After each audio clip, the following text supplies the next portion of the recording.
Going on, son? Nothing much.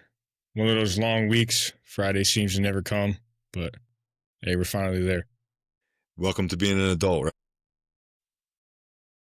So, episode 3 of what was formerly known as Around the Table, now known as Manhood Understood. Little rebranding, if you will.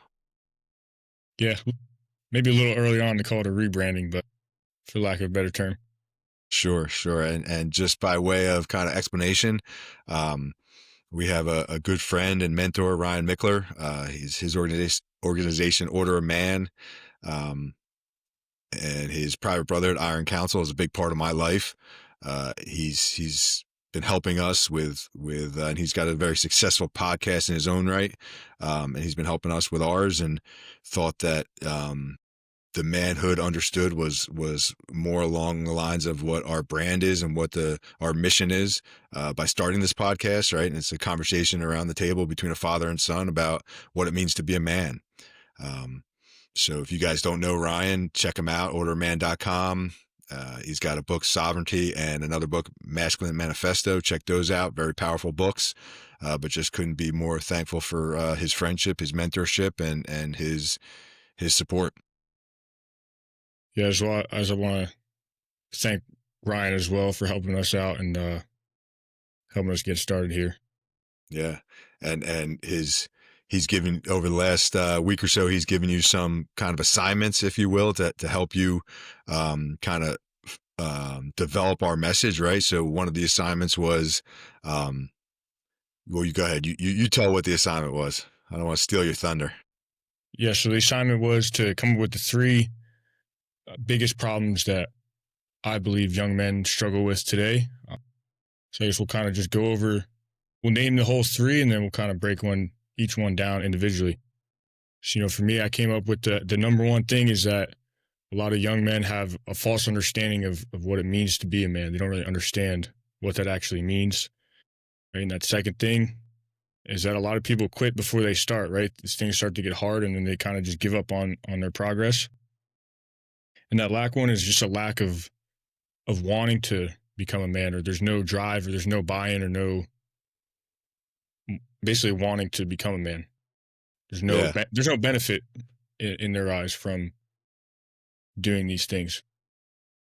Yeah, and I think we've talked about this a little bit on the first two podcasts, but basically, in today's society, there's a lack of masculinity, right? There's an attack on masculinity, and we see less and less young men becoming, or young boys becoming men, right? That most of them are what I would call boys who shave, right? And there's a lot of reasons for that, and that's what we're going to talk about today.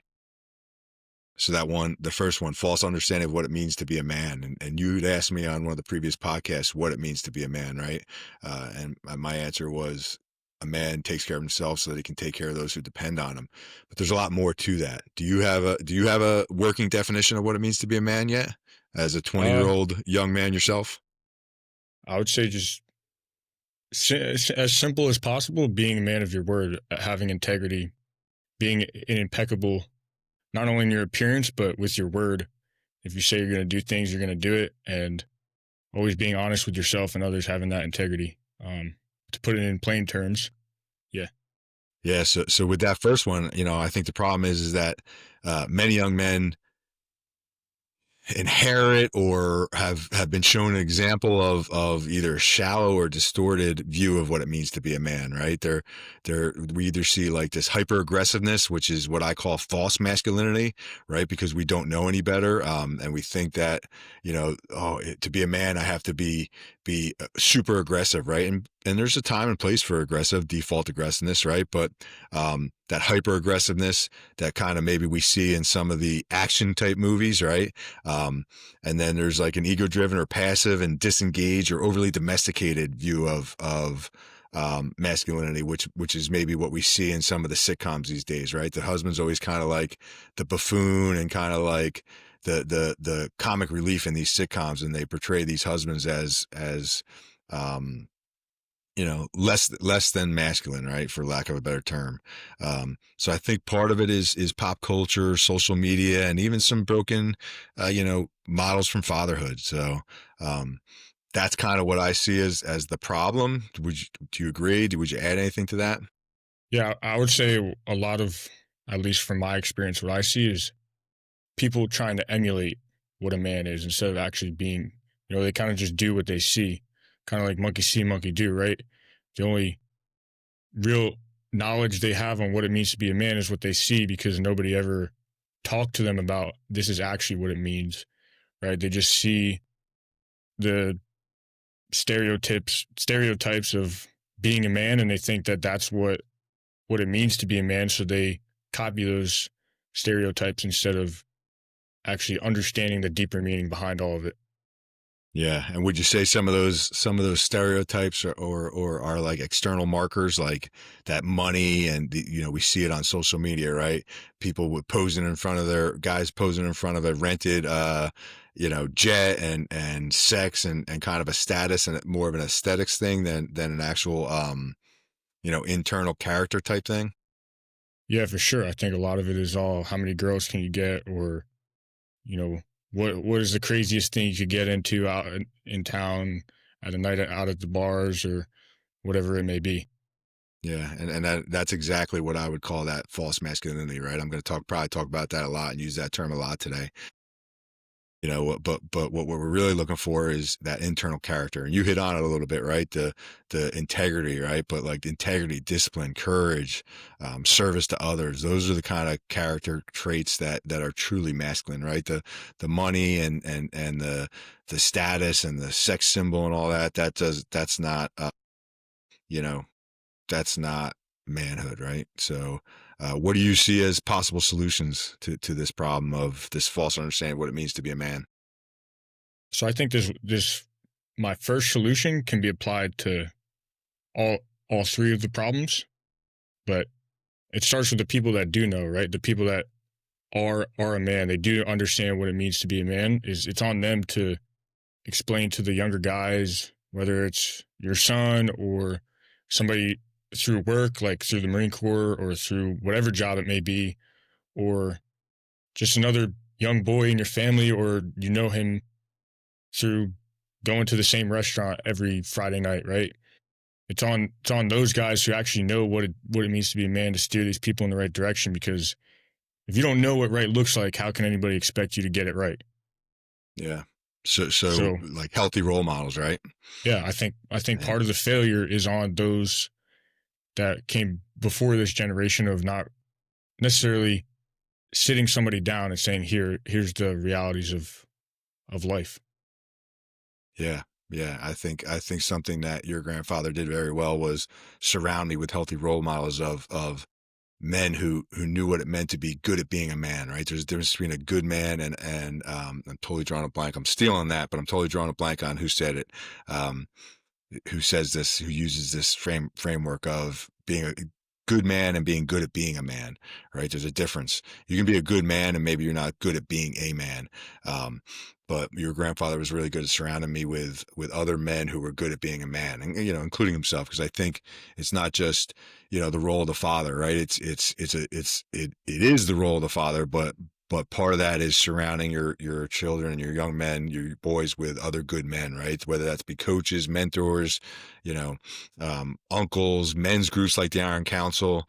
I think it's important for boys to have these role models, and I think that's one of the things where society today, some fathers have abdicated that role, right? They maybe didn't have that role model for themselves, or they've just kind of living that quiet life of desperation that Thoreau talks about, right?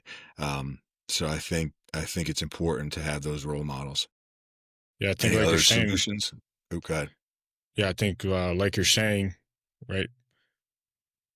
Setting the example in how you act is a big part of it, right? You look up to people and you see how they act, but I think the part that we're lacking in is actually sitting down and talking about why they act the way they do.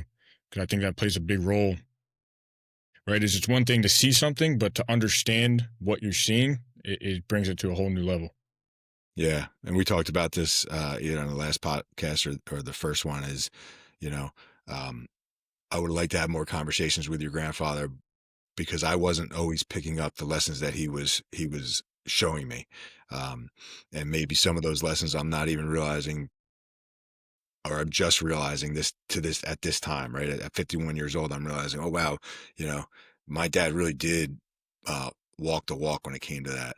So I think those conversations are important. I think for us as um, fathers or role models for young men, is we need to define that, what manhood looks like, right? And it's not an image, right? We can all, it's not looking the part per se. I mean, you will look the part by taking the actions, but it's a responsibility, right? And you can see, maybe you can't see, but I think it boils down to three simple, what's a man's role is to protect, provide, and preside. It's on the sign behind me, right? um and I think that's going to look maybe a little different for everybody, but um I think that's a good definition of what a man's role is. You got anything else for the first one? I think it's important to have frameworks, right? Again, this goes along with redefining it, but frameworks that kind of define and anchor masculinity in purpose, right? Your faith, your service, your family, your leadership, mission. These are values that you have to have, and one of the things we do with all new men in the Iron Council when they start to write their vision is to define their top five values, right? So I think for men, it's important to have those frameworks of your priorities and your values, um, and a vision for your life. I think that's all I have for that first one. Is just to sum it up, is the problem is false understanding of what it means to be a man. I think it's the job of fathers and uncles and the men to define that for young boys, not just show it, but um, talk the talk and walk the walk. Yeah.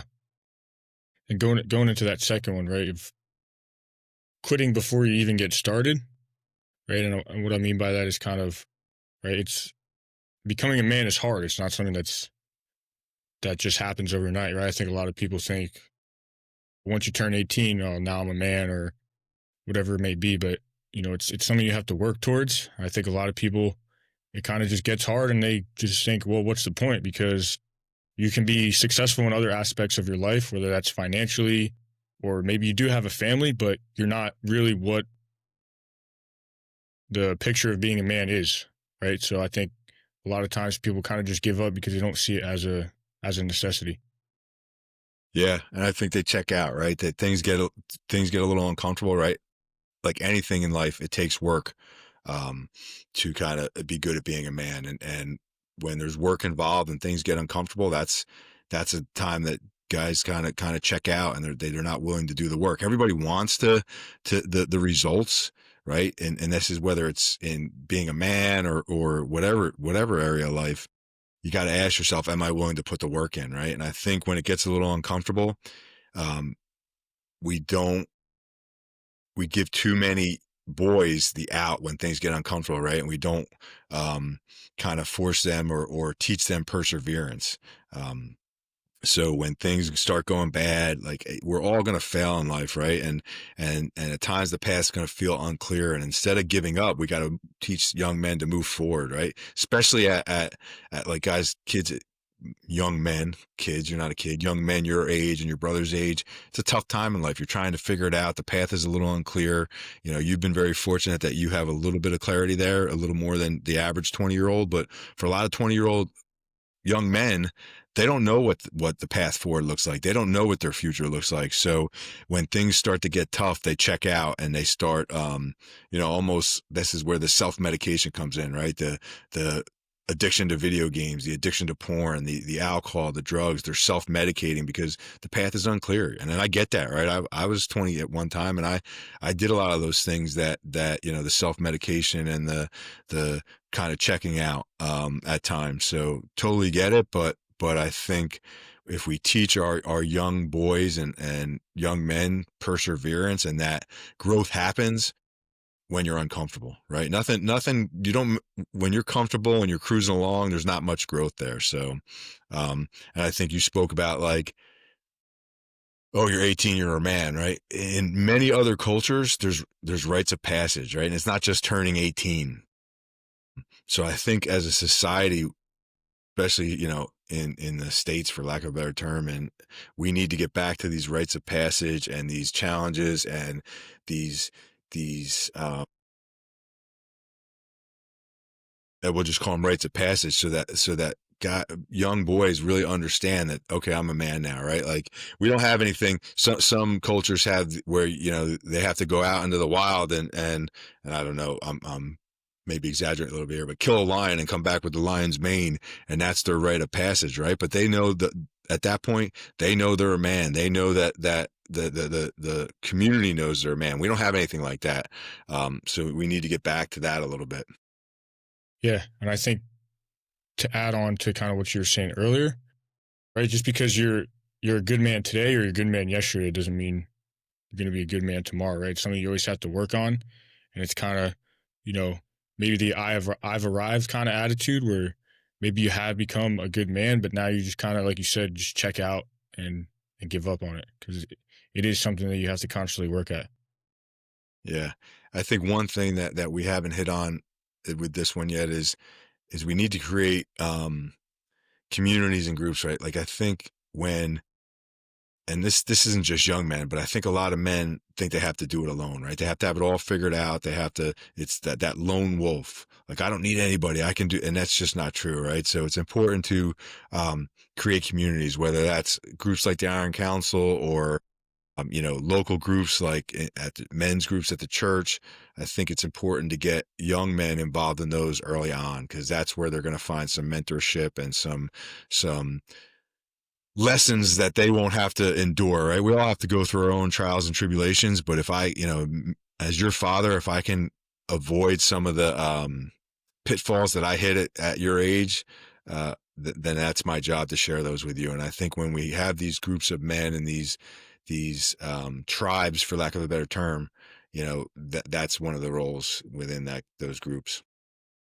Yeah. So you kind of hit on it, but what do you think? Kind of, I guess, expand on a little bit of what the solution to that problem is. Yeah, I mean, I think one, we need to reinstitute some idea of initiation. And I'm not saying, like, listen, we don't live where we can go out and spend a week in the jungle and come back with a lion's mane or anything like that. But for us and our family, one of the things, and I think we've talked about this before, is being able to go on the hunting trip. Right, you reach a certain age, and you know that gives you the right to come to the mountains and start hunting. And then, once you kill that first harvest, that first deer, that's a rite of passage. So I think, and we probably as a family could do a little better. I think some families have a little bit more solidified initiations, but you know, the point or the key for those initiations is that there's some kind of intentional trial or struggle, or challenge that will force uh, the young boy, young man to grow, right? And I think sitting in the woods all day, being quiet, and then you know, it's not easy. It's not, you're taking a life, right? That's not easy. And then, but understanding that you're doing it for a purpose, right? And to put food on the table, I think is a trial, a little bit of trial, and it's not easy for everybody to do. Like, not everybody can go out and do that, right? So I think that's a good one, but I think we need to be, as a society, we need to be a little bit more intentional with that. Um, and then again, we talked about. Go ahead. Did you have a thought with that? No, you go ahead, finish your thought. I was just going to say, another one is, and I talked about this, is teaching these young men perseverance, right? That the it's a mindset that when we fail, when we have these setbacks, it's not a time to quit and give up. It's a time to forge ahead. And in life, the more you can persevere, the more you can keep moving forward. And it could be slow, right? It could be a crawl, but we have to keep moving forward. We can't quietly quit, right? We can't live that quiet life of desperation. And then we talked about the communities, right? Creating communities and being part of communities of other men who have experienced what you're going through. Yeah. Well, I was just gonna say that to kind of modernize your story with the lion, right? I think it's about going out and doing those little things and getting those little wins, right? Because I think a lot of times people think they need to prove themselves and go above and beyond and do all these crazy big things, but you don't get there unless you do the little things first, right? I Yeah. use Yeah. this You got, example when I was talking to Ryan, right? If you're gonna go out and do a marathon, you're not gonna show up day one and go do 20 miles your first day of training, right? You're gonna do a mile, 2, 3 miles, and you're gonna work your way up to that marathon distance, right? So I think a lot of times people want to try and prove themselves or show that they are a man, and they try and do these big crazy things when if you really take a step back, how those people who do those big things get there is they stack the little wins. yeah. Yeah. Listen, nobody just wakes up and is successful, right? And the most successful people I know, it's through doing little things consistently, things that on their own might not um result in these or create these big results, but because they're consistently doing those things and celebrating them along the way. I think you said that, right? Celebrate the small wins. I think that's important, and just as kind of maybe a little silly example, but just an example of allowing a young boy to have some wins in his life, or teach him to be a little autonomous and makes it. The other day, your brother, your 11-year-old brother, said he wanted Tasty for dinner, and Tasty's, that's a sub shop by us for those of you listening.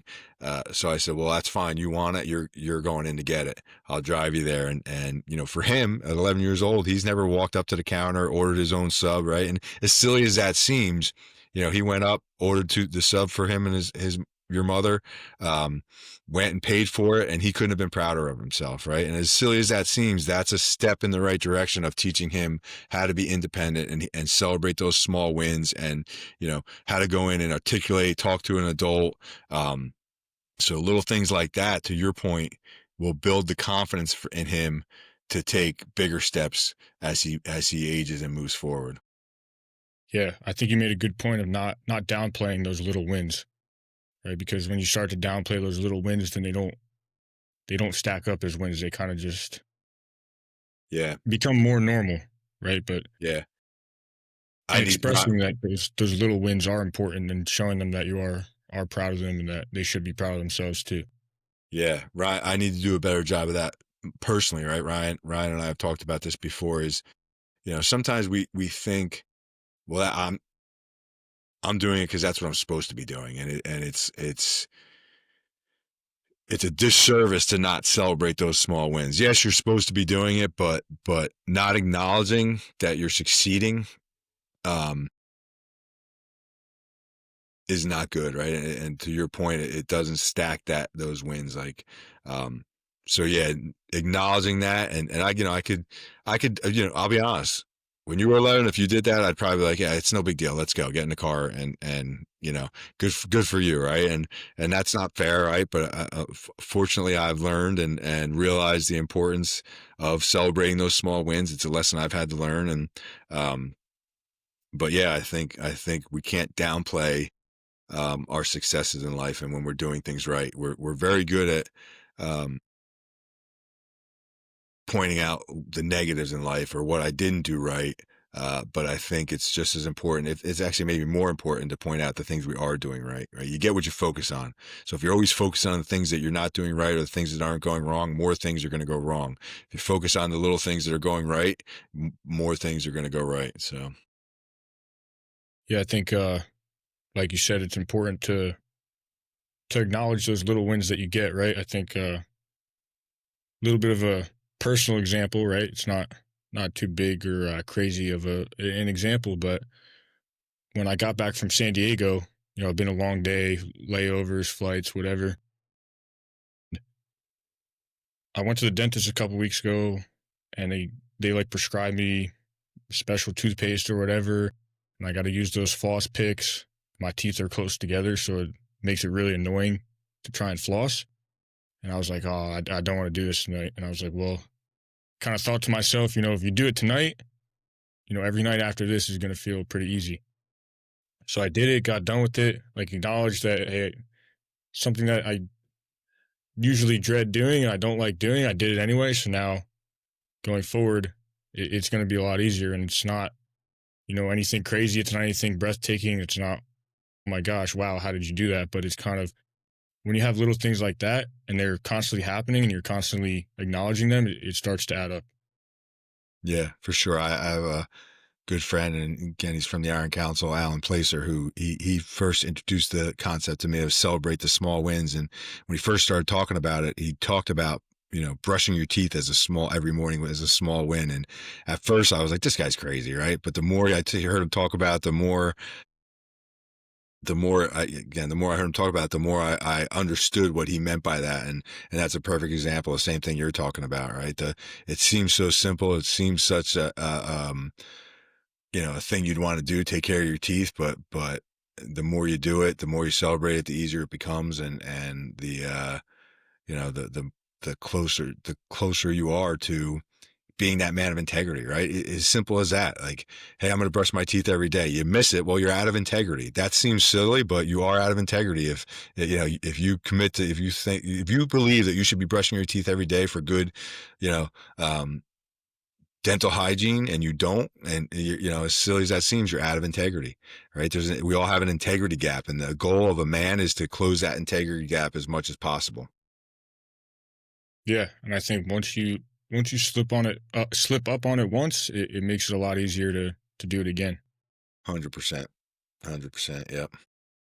Do you have anything else to add to that No, I second think we problem? hit that one. I think that we hit that one hard enough.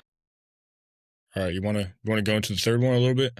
Yeah, lack of effort or desire to become a man.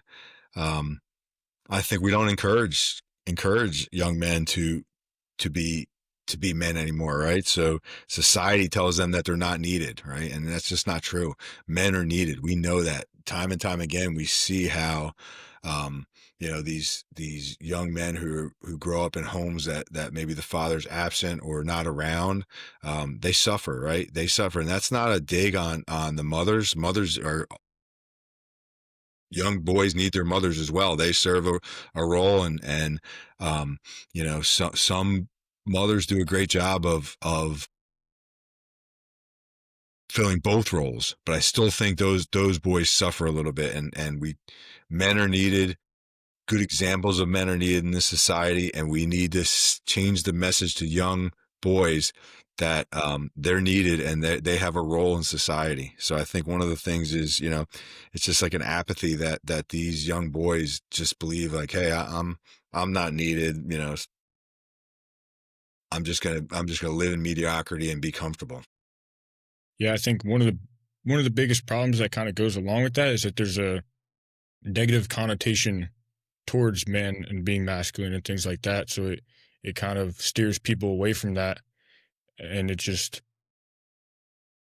makes people not want to have that desire or want to become a man, right? And I think how we fix that is one, not only showcase the benefits of of being a good man, right? Because I don't think very many people still showcase or have ever showcased the benefits of being a good man, right? Because it's always all that's just what we're supposed to do. So we don't celebrate it or we don't advertise what the benefits are, right? As well as like we kind of hit on earlier in the last problem was getting out and getting those small wins because that's how you take pride in what you do and as well as um totally lost my train of thought here again. It's been a That's long okay. day, Yeah, no, you're but good. You're good. I it'll get what you're saying.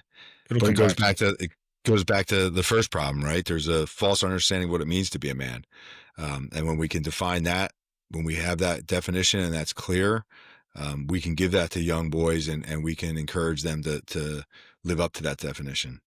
I think one of the things that we do very well in the Iron Council, and that every man should be doing, is creating a vision for his life. And once you have that vision, there's no kind of drift, right? And there's no you've defined what you're aiming for, and you stop chasing the short-term goals, and look at those long-term goals. Again, we use the battle plan in the quarterly battle plan in the Iron Council, and you can reverse engineer that and start taking daily steps towards becoming a man. right? And I have, my own kind of framework for what it means to be a man. It's the 5 M's of being a man, and some of these M's I probably stole from somebody over the years, but my 5 M's of being a man are movement, um, mindset, mastery, meaning, and money. And I think that's kind of the framework I use for my vision. And in the Iron Council, we use the 4 quadrants, which are calibration, connection, condition, and contribution. And then if you want me to go over, my 5 M's and those 4 quadrants, I can do that, or we can just keep talking about some solutions for problem number 3. But I think that's one of the solutions is we need to give young men a framework of what it looks like to be a man. Yeah. So going back to what you just said there, I think we should kind of want to ask you about, your Iron Council journey, maybe bring it back to maybe what it was like being in your first meeting, or why you decided to go to a meeting, and then that could kind of naturally bring us into your 5 M's and everything like Four that. quadrants. Yeah. Yeah. So I mean, what brought me to the Iron Council was I wasn't being the man that I needed to be. I was angry and moody and quite frankly just a jerk. And I realized that I was ruining my marriage and my family by being that guy that could come home and if I was in a bad mood, clear the room, right? And so I was looking for something. I was searching for something. I think every man comes to the Iron Council looking for something. Something in their life is not working, and they're looking for something. I found Ryan in the Iron Council. You know, uh, my very first Friday call, we have this all hands on Iron Council Friday call, which is the entire Iron Council gets on a call. Ryan leads it. We actually have two now, one at 9 a.m. and one at 1 p.m. And if you guys have heard the Order Man podcast, the Ask Me Anything's his partner Kip runs the 1 p.m. Kip Sorensen. But that first Iron Council call, and this I always feel silly telling this story because at that point I was a police officer for like 17 years and I didn't have a problem talking to people. But at that time, the Iron Council was small enough where Ryan had every new member introduce himself on the Friday call, and I can remember being nervous to introduce myself on the Friday call, right? Because at that point I thought, well, I'm supposed to have it all together. I'm supposed to have it all figured out. And if I show any kind of transparency that I don't have it all figured out, then I'm not a man, right? And that's the exact opposite. A true man will be transparent and has the self-awareness to know what their weaknesses are, what their strengths are, and what they need to work on. So, joined what we call a battle team with a great group of guys that pushed me out of my comfort zone, and that I decided like, hey, if I'm gonna do this and I'm gonna benefit from this, I'm gonna need to be transparent. I'm gonna need to let these guys know where in my life I'm failing.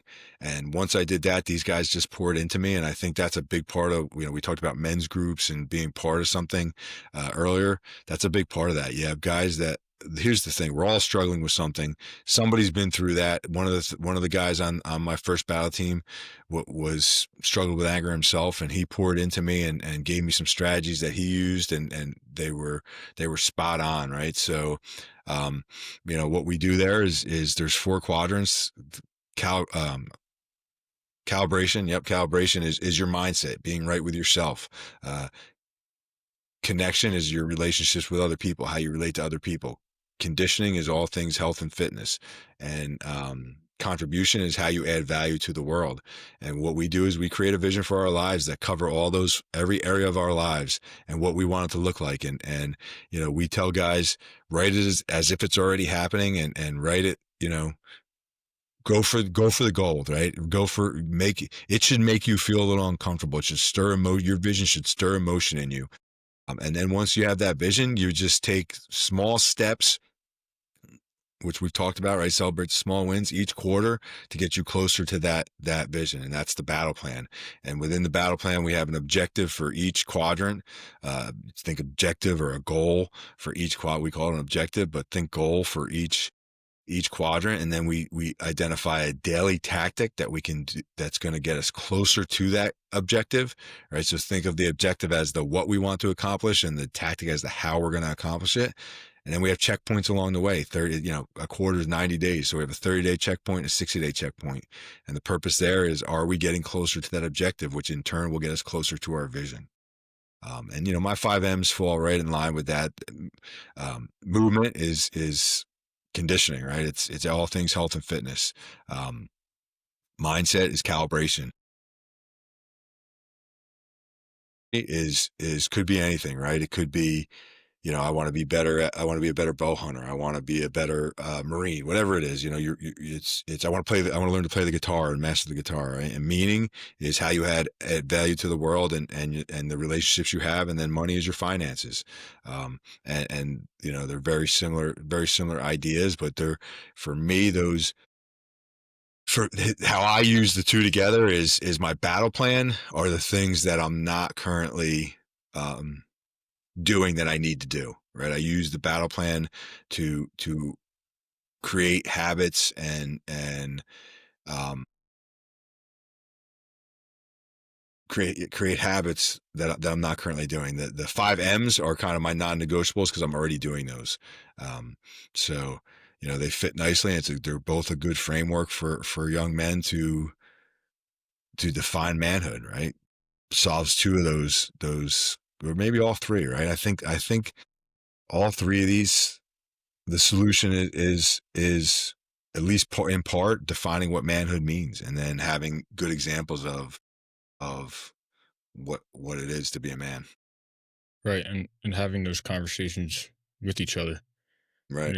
You kind of got into it right into it right there, but I'm curious to know what moment or when did you realize that the Iron Council was right for you? I mean, listen, I knew. So when I found the Iron Council, I also found another men's group, and they both had like a 30-day. I don't think there were trials, but I joined them both for 30 days. I don't remember now, and one just seemed like a little less real than the other, for lack of a better term. I'm not here to bash other men's groups, but it just seemed, with Ryan and the Iron Council, it just seemed more genuine. So I kind of knew right from the get go. But my first event, in-person event with Order of Man and the Iron Council, was at Ryan's house in Maine. You've been there. You and I were there for an event year or two after that first event, but that's when I knew it was for real, because this guy not only had held an event at his house, but he had his family, friends, and neighbors helping run the event, serving us food. And I've been to plenty of events and um, self-development Seminars, seminars things and like stuff that. like that. And never once was it at somebody's house, and never once did was there whether it was always hired staff, right? It wasn't family and friends who believed in the mission. And really it boils down to that is I believe in the mission. I believe in Ryan, and he's proved in every aspect. He's not perfect. I don't put him on a pedestal. We talked about that, I think, in the first podcast, putting people on pedestals, but he's proved again and again that he's the real deal, and that he's just working to become the man he was meant to be, to use his terminology, and that he is walking the walk. He doesn't always get it right, because none of us do, but there's just a genuine belief in the mission and him that made me know that the Iron Council was the right place for me. Yeah. So we can obviously see what benefits it has for the individual person, right? But what do you think the benefit of the group as a whole of being a part of something like that is? I mean, we're reclaiming masculinity, right? We're the things we're talking about right now is we're creating these men, and we're giving a resource even for young men like yourself, right? Ryan, 18 is kind of the age. I think the youngest we've ever had is he might have been 18, but he was a senior in high school. But if there's 18-year-olds out there that just don't have a good example of what it means to be good at being a man, that the structure and the tools and the systems we have in the Iron Council um, that's what they're there for, right? And then when you have guys, there's 1,000-ish members in the Iron Council doing the work, they're bringing that work and this framework into their personal lives and being the example we've been talking about this whole time. They're mentoring other men in their lives and other and young boys in their lives, and they're the it's like a ripple effect, right? There's 1,000 members, but think about it. If each of those 1,000 members has, I don't know, an average of 5 young men or boys in their lives that they're influencing, that's a ripple effect, right? And then Brian has these events, and then if 30 guys at the event go back and bring what they learned at the event, and not everybody at the events are members of the Iron Council. Um, to the men in their lives, it's a ripple effect. So, as a society as a whole, it's the mission of the Iron Council is to reclaim masculinity, and when we're teaching and the frameworks and the systems and the tools to do that, it's um, being put out into the world tenfold. So you mentioned a couple of times Ryan's events. I want to know how you found yourself speaking at one of Ryan's events. Dumb luck. I ch- no, listen, it's like anything else. I was a member of the Iron Council. I was adding value inside the Iron Council. Ryan saw that and believed in me and gave me the opportunity. And you know, it's I've been honored to do it. And any little part I can be of this mission, and anytime I can share my story, and if one or two people benefited from it, then great. But it's just about, and that's a life lesson, right? Add value and lead before the title, and the title and the opportunities will come.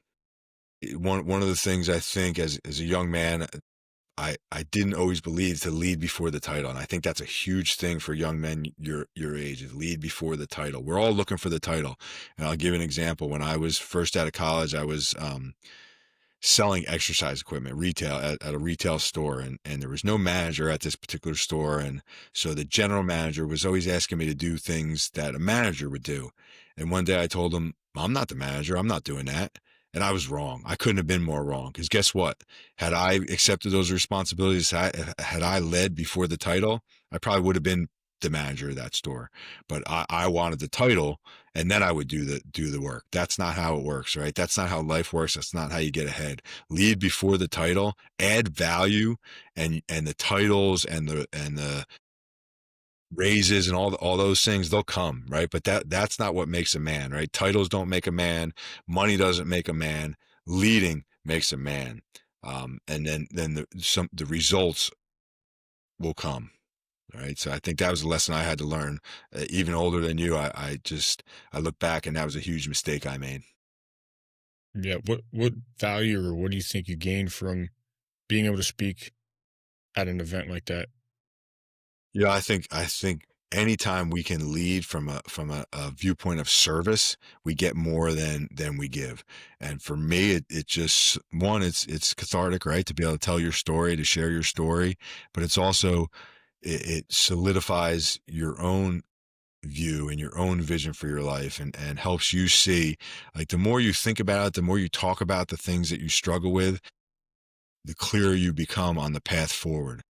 With action comes clarity, is what I always say. And I think when I'm able to share my story and talk, I always walk away with, you do that, do an after action review, and you walk away with, wow, some insight on yourself.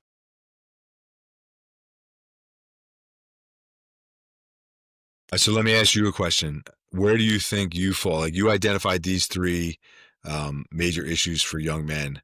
Where do you fall in your journey on these three problems? Your understanding of them, or your working on them, etc. Yeah, well, how like I mentioned earlier, right? We're always constantly working on ourselves and we never arrive, right? But I think I do have a good or a better than most people that I'm surrounded by understanding of these three problems, right? So I think a big part of it of my job now is to relay the message to other people, right? And just an example of that is on the silent drill platoon, we have this thing, it's called T3, teachers teaching teachers. And it's just where some of the older guys teach the first year guys, the younger guys, how to be instructors for the upcoming silent drill selection. And I think one of the major things that we've been able to implement over the past couple of years is at the end of the day when the course is wrapping up, we kind of come in and we just talk for about 30, 45 minutes. And this year I've been trying to make my talks about what it actually means to be a good leader, how we lead effectively, how we get that buy-in that we want, how we reinstill the pride within our platoon. I think it can apply to anything, but I'm going to refer to the silent drill platoon because that's what I know, right? And it's just having them understand that when we come in and the instructors are pushing you or your leadership is pushing you, right? It's not because we want to be assholes. It's not because we just want to abuse some type of power, right? It's because we have that pride, we have that buy-in. We want you to have that same thing, and we know what it takes to have that pride in what you do, and we know that it's not just right. I think we kind of fell into a little bit of a theme of how little work can we do and how fast can we get off, right? And I think that it starts with just maybe one day after you had a long day the previous day, and it just goes down this slippery slope of constantly finding new ways or new shortcuts on how we can get off early or not have to do as much hard work. And I think we have to kind of get back to how can we find more work to do? How can we get better? What are our faults, right? Because it's not always about getting cut at lunchtime. Yeah, it's about so what I'm hearing you say is having a standard and living up to that standard, right? Not lowering that standard. Yeah, I think also it's right. Actions speak louder than words.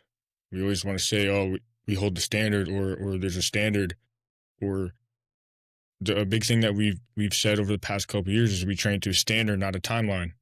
But then when push comes to shove, we're training to a timeline instead of really upholding that. We train to a standard, right? Because 11 o'clock, we're going to go on lunch. All right, we're going to turn our rifles in because we want to get off work, but we haven't met the standard, right? And in previous times, maybe we came back after lunch. We worked a little harder until that standard was met.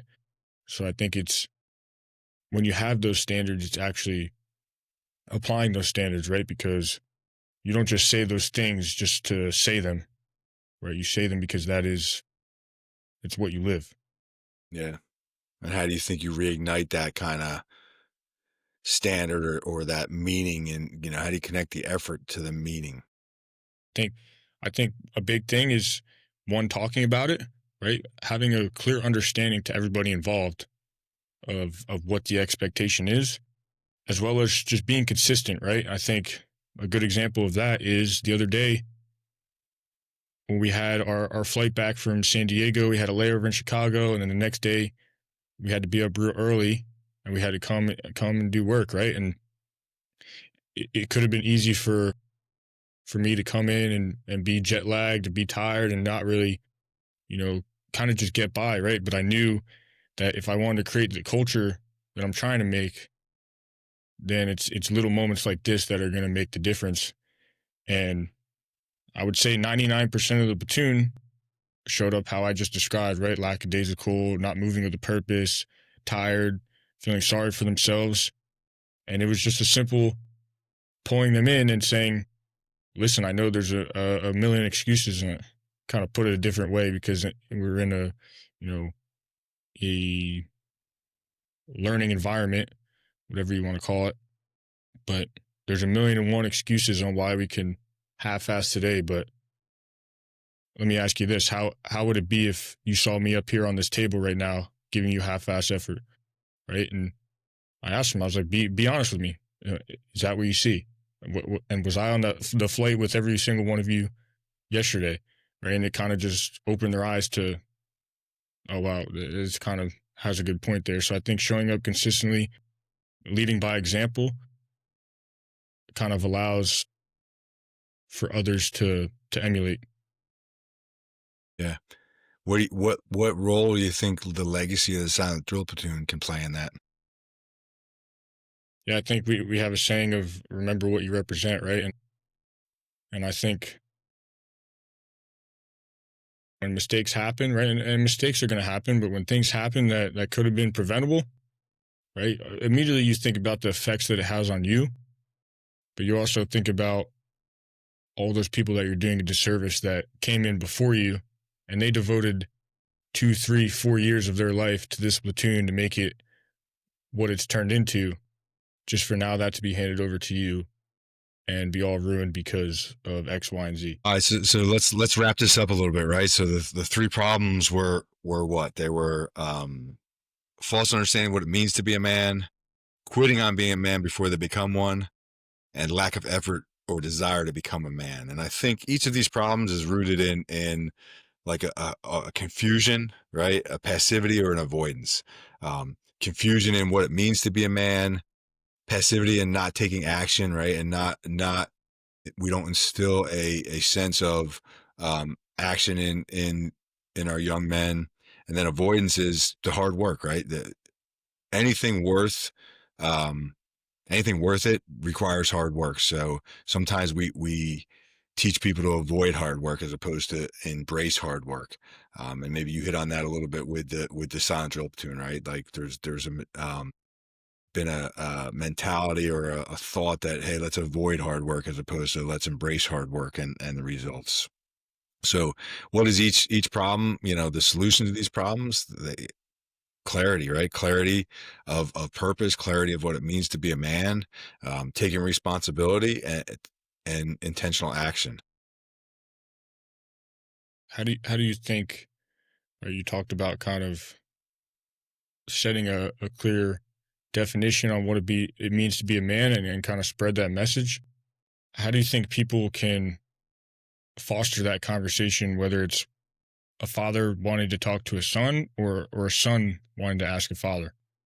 Yeah. So the first way I think it goes back to my simple definition of what it means to be a man is a man needs to take care of himself in order to take care of those who depend on him. Right. So, first and foremost, as fathers, we need to have a definition of what it means to be a man, and we have to have a vision for our lives, and we have to be taking the steps so that then we can have that conversation, right? Because if we just go and try and have this conversation on what it means to be good at being a man with our sons, but we're not living it, it falls short, right? Because it's that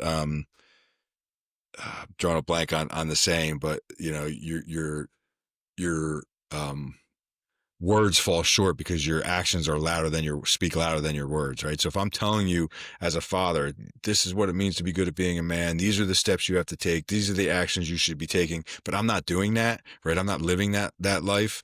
You know, they're going to fall short because you see me and you're like, well, you're not doing it. Like, so why should I do it? Right? Why is that even valid? Because, you know, it must not be important if you're not doing it. Yeah, you Um, gotta practice what you preach. yeah, walk the walk, right? Right. Uh, I think we see that on every level, right? I think sometimes we see the people in charge of us, or the people that are supposed to be our leaders, not giving the best example. So now it kind of opens the door for, well, if he's doing it, or maybe if he's not doing it, then that's okay for me to kind of follow that role. yeah, for sure. And then the other way around, I mean, I don't know. That's a tough one, right? How does a son go to his father and say, "Hey, you're not doing a good job of teaching me to be a man," right? But maybe just I don't know. What are your thoughts on it? I honestly don't really have thoughts on this. Kind of why I was asking you. I think Yeah, maybe not necessarily going and being like, hey, you're kind of sucking as a father, but maybe just simply asking the question, hey, dad, like, what's your advice? Like, yeah, how can I yes. become a Get the man? Right? Just conversation going, right? Start the close conversation. closed mouths don't get fed. There you go. And I I think, like it, um, right? yeah, another question I wanted to ask you is, do you think there has to be one set definition of what it means to be a man, or do you think it's a broad spectrum of things and everybody can kind of have their own thoughts and twists on it? Yeah. I mean, I do think it's up to each man to make that definition for himself. I think there's going to be a lot of overlap, right? I think there's that kind of broad protect, provide, preside is a great umbrella to fall under, and then what does that mean to you, right? Protect, is that, what does that mean? Does that mean, that you have your practice jujitsu, you go to the range? What does it look like for you? So I think there's some, I hate to say generalities, but some overall arching themes to what it means to be good at being a man, and then each man needs to define what that looks like for himself. And that's part of that autonomy and sovereignty, um, is defining what it means to be a man, and then living that life. That's why our visions aren't all going to be the same. It's why we all create our own vision for our lives. It's not like a cookie cutter vision for what it means to be a man or becoming the man you were meant to be, because God's got a purpose for all of us, and it's going to be different for each of us. So it's going to look a little different. Yeah, I think, like we say in the Marine Corps, we kind of give the left and right lateral limits, right? Where, for example, your example is protect, provide, preside. Now you have the Right. left and laterals, but it's on you to get on your individual target. Right. I like that. How do you think, right? Let's say somebody out there has somebody in their life that they want to help out. How do you think you go about helping them start their journey of becoming a better man? Yeah, meet them where they're at. I think that's important, right? I think all too often we don't have the, um, I used to say the word empathy for guys who are really struggling, because we think they should. Why are they doing that? Well, you got to meet them where they're at. So, if and we're all at different points of the journey. We see this in the Iron Council. Some guys come in and they're doing pretty good in life, right? But they want to be doing pretty great. Some guys come in and they're rock bottom, right? They're rock bottom. So you got to meet them where they're at, and start small. And again, it goes back to creating those small wins, right? Small wins create big victories. Um, so, if a guy is at rock bottom, struggling with addiction, you know, you got to meet him there. You can't expect him to all of a sudden be top of the food chain, right? He's got to start somewhere, and it might be as simple as, stopping that addiction, identifying that what's the one thing you can do, that's going to move the needle closer. That's why we pick a daily tactic, and we don't have multiple tactics in every quadrant, because when you don't focus, you're all over the place. When you can focus on one thing for 90 days, that's where you're going to start creating habits and making changes in your life. But I think the biggest thing is, if there's somebody in your life that you want to help, is meet them where they're at, and start there. To elaborate on that, and I think I'm gonna kind of give the typical answer before I ask the question, right? I think when people are asked this question or they express that they do this, the answer is always, "Well, just stop doing that."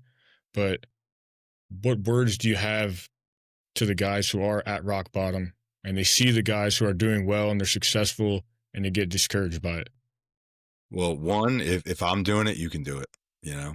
And then I say I'm general, but if somebody else is doing it, you can do it, right? You might not be there yet, but if I've done it, if any other man has done it, then you can do it. It's possible.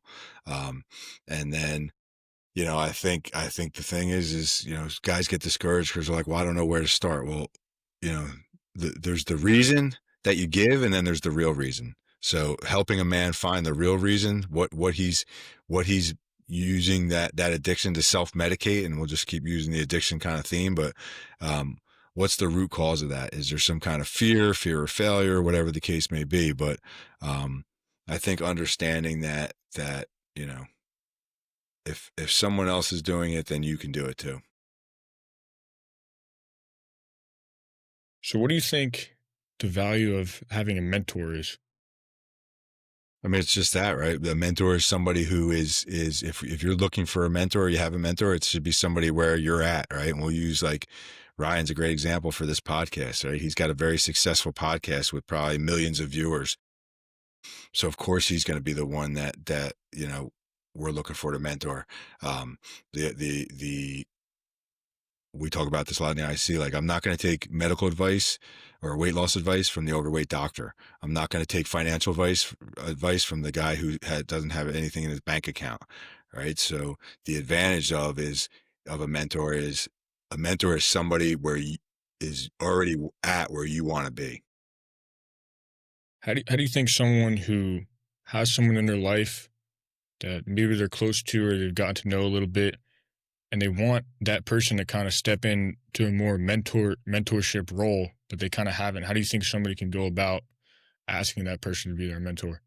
I mean, as silly as it sounds, is you just said it. Ask, right? Ask. If you don't ask, the answer is always no. Right. So communicate. Let them know. And, hey, really respect where you're at. Really love what you're doing. I want to be where you are. Are you willing to mentor me? Right. And there needs to be some kind of value exchange, right? Because it doesn't have to be financial, right? There's got to be some kind of value exchange because if Zach Evanesh, our buddy Zach always says, if people don't appreciate free, right? If it's free, they take it for granted. So there's got to be some kind of value exchange, but ask, right? Ask, and maybe you have something to offer that person, or maybe that person just sees something in you. But I think it's if you see somebody who would like to mentor you and you don't know where to start, it's as simple as ask. If the answer is no, you're not any worse off than you were right before you asked. You're in the same exact place, right? If the answer is yes, you've made one step closer to becoming the man you want to be, or whatever the case may be. What is the role of the mentor? Because I think it's a very fragile thing. I mean, I think the role of the mentor is to ask good questions, right? A good coach asks good questions and helps the mentee find their own answers, right? Because if I'm always telling you that this is the way it is, this is what you should be doing, there's a lot less buy-in there. It's not going to last. But if I help you find the answers, if I help you find the way to get to where I am as your mentor, um, there's buy-in. So ask good questions.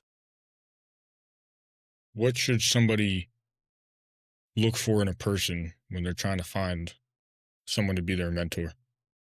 Yeah, like I said, somebody who's living the life that they want, right? Somebody who has the things that they want. And I don't mean things like material things. I mean qualities that they want, the characteristics they want, the values that they want.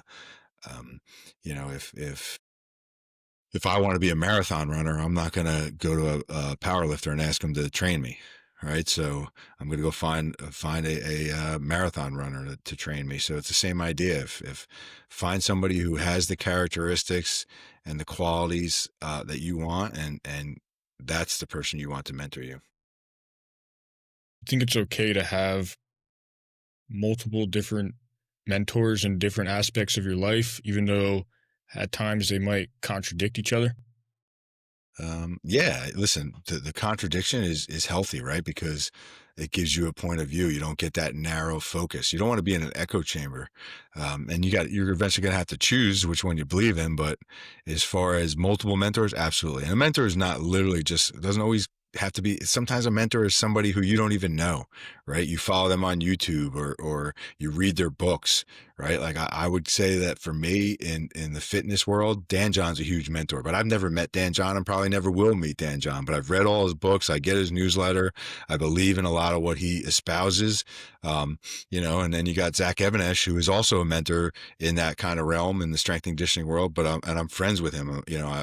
I've spent time with him and been to his gym and been to events with him and been to the range with him. And so there's all different kinds of mentors. And I think it's healthy to have multiple. And when you find ones that have conflicting views, like, listen, in the Iron Council, we don't all have the same views and we don't all always agree. But when you have multiple viewpoints, they're either going to make you question your own, and that's either going to have you make you change your opinion, or it's going to make your opinion stronger. So having multiple viewpoints and opposing viewpoints is a good thing. And when people push back or give you a different viewpoint, that's your opportunity to think, okay, well, this is what I normally think. Does this hold true to what they're saying? And if it does, well, then maybe there's no value in what they're saying. But if you're like, wait, you know what they're saying makes more sense than what my previous opinion or belief was, I'm going to change my opinion. And it's okay to change your opinion, right? We shouldn't be married to our opinions. We shouldn't be so dogmatic that we're not open to listening to what other people have to say and other viewpoints. Yeah, what you're talking about kind of just got me thinking, right? How can we, right? Because I think a lot of times people try and force their opinions on other people, right? So then that naturally gets you a very defensive or negative response back. But how can we express our opinions without forcing them on another person? I mean, this is the lighthouse and tugboat theory, right? Just be a lighthouse, right? Live the example, and um, you know, one, unsolicited advice is never welcome, right? So, if you're giving your opinions to somebody who didn't ask for it, it's always going to be met with resistance. So it's always good to ask, like, hey, can I give you my opinion on this? Hey, can I give you some feedback on this? Are you open to some feedback on this? And it's okay, that person should have the wherewithal to say no if they're really not. And at that point, if they say no, okay, no problem, right? But I think also being the lighthouse, right? Like living the example, and as opposed to trying to pull them along, right? That's the lighthouse versus the tugboat. A tugboat pulls you along, a lighthouse guides you in, is the guiding light to be in. So this is something we talk about in the Iron Council a lot. All right, Dad. Well, I think we covered a lot of good things, a broad spectrum of things, but it's time we wrap it up here. Yeah, and I'll end it on this. Manhood isn't something you stumble upon, it's something you step into, right? You got to be intentional, and you got to have clarity of purpose with manhood. All right, I think that's a good note to end on. All right, son. Good to see, always good to see you, always good to talk to you.